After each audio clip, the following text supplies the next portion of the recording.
Hey guys, it's Lydia here. So for today's video, I'm going to be showing you guys how to do a headstand. Now this is not going to be a follow along routine, this is just going to be kind of a how-to video. That way you can follow along with the steps I show you in the video and hopefully someday be able to do a headstand for yourself. So before doing this video, you definitely want to warm up. So I will link below an active stretching routine as well as a 5-minute warm-up routine that you can pick either one of those to do before doing this routine. But without further ado, let's dive in. So the headstand I'm going to be showing you today is called a supported headstand. There are a few different types of headstands. A most typical one is called a tripod headstand, where you're on your hands and your head. For this one, it's going to be a little bit easier, so it's better for beginners. It's a supported headstand where you're on your forearms and your head, so you have more area to be able to balance and more support for your head and your neck. So this is a really good place to start if you're a beginner. So to start off, you want to get the right placement. So have your hands and arms like this. So there should be about a 45-degree angle. Your hands clasped together. And then you're just going to set the crown of your head right in between your hands. So your hands are kind of holding the crown of your head. This is where you want to start when doing like all the things I'm going to be showing you next. You always want to start here. So you have your hands this angle. You place your head right in your hands, and that is where you want to start. So next we're going to practice a little bit of kind of getting the feeling of putting more weight onto your head and your elbows. So line up like I just showed you, and then you're going to go onto your toes and walk your feet as close to your head as you can. We're just going to hold it here, and you can walk it back and lower it down. So that's a great place to start, to just get the feel of it. And if you feel very stable, you know, your upper body's not giving out, your head isn't hurting or your neck isn't hurting, then you can go on to the next progression. So for the next progression, you're going to want to be near a wall, and we're going to be walking our feet up the wall. So this is a great place to start when you're trying to learn to really balance, but it's really hard for you to kick up into this position. You can walk up a wall first. So we're first going to kind of start with your feet against the wall, so you're pretty close. You're going to, again, align up properly, and then just walk your feet up the wall. And then I like to let go with one foot, and that kind of helps with balance. And then if you want to, you can let go with the other foot once you feel stable enough. Now obviously this isn't gonna happen super easily, but with practice you'll be able to soon let go with the other foot.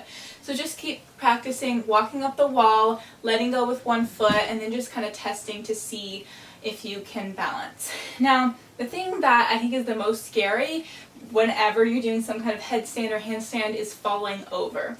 So what I would recommend is putting some pillows behind you and rolling. So let me demonstrate the roll. So in a roll, once you feel like you're going to start to fall over, tuck your chin to your head, so you're in that position. You're going to tuck your chin in, and that will start the whole rolling process. If you don't, you're going to hurt your neck, so do not do that. And then we're just going to roll onto the pillows. So here we go. Say I'm in a headstand, I don't feel stable, tuck your chin, and you roll.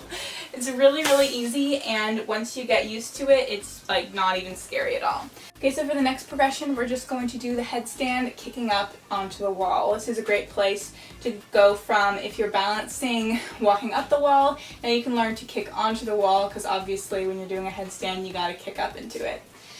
So it's actually really simple, and I think a lot of times when I was first starting, I was just a little bit scared. You just kind of go for it, and a lot of times you can push really hard, but eventually you'll be able to know kind of what is the perfect amount of push.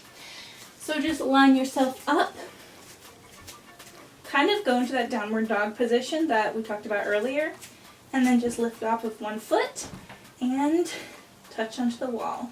Now obviously that looked super easy because I did it and I know how to do a headstand. For you, it might be a little bit of a harder landing against the wall. It happened for me a lot. but once you get the hang of it, you can slowly learn to just gracefully touch the wall and be able to have a lot more control. Alright, so now we're going to touch the wall and then try to lift our legs off of the wall while keeping them straight. So when we walked our feet up the wall, your legs were kind of in a stag position where they were not together, and that helps you balance a lot more. But if you want to progress, having your legs together is a lot more challenging. So kicking onto the wall and then kicking off with your legs together is a great place to work on that. So we're going to do the same thing, kick onto the wall. And then, once you feel comfortable here, lift one leg off, and then lift the other leg off, and then try to bring your two legs together. And you kind of have to learn to counterbalance with your forearms. So if you feel like you're gonna, if you're feeling like you're gonna fall one way, say you're feeling like you're gonna fall forward, try to push more weight into your elbow. If you feel like you're gonna fall backwards, push more weight into your hands. It's just like, it's kind of a thing you kind of learn how to counterbalance. At the beginning, like I said, it's really important to learn how to fall. That way you're not scared of trying to kind of push yourself forward, because you kind of have to learn to counterbalance. Okay, so the final thing, we're just going to learn to kick up into a headstand and bring our legs together.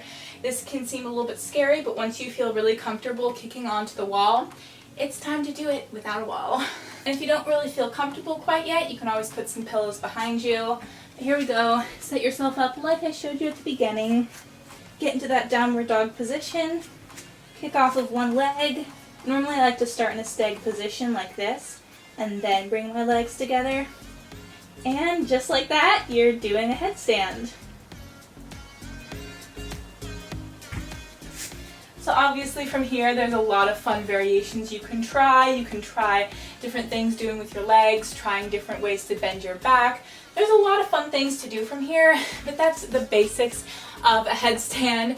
I hope you enjoyed this. It was really simple, and honestly headstands are a great place to start if you're trying to learn how to balance upside down. They're a lot more stable than a handstand because you have your whole forearm and your head balancing, so it's a lot easier. But yeah, that's it for today's video, guys. I hope you enjoyed it, and I'll see you tomorrow with another workout. Bye, guys.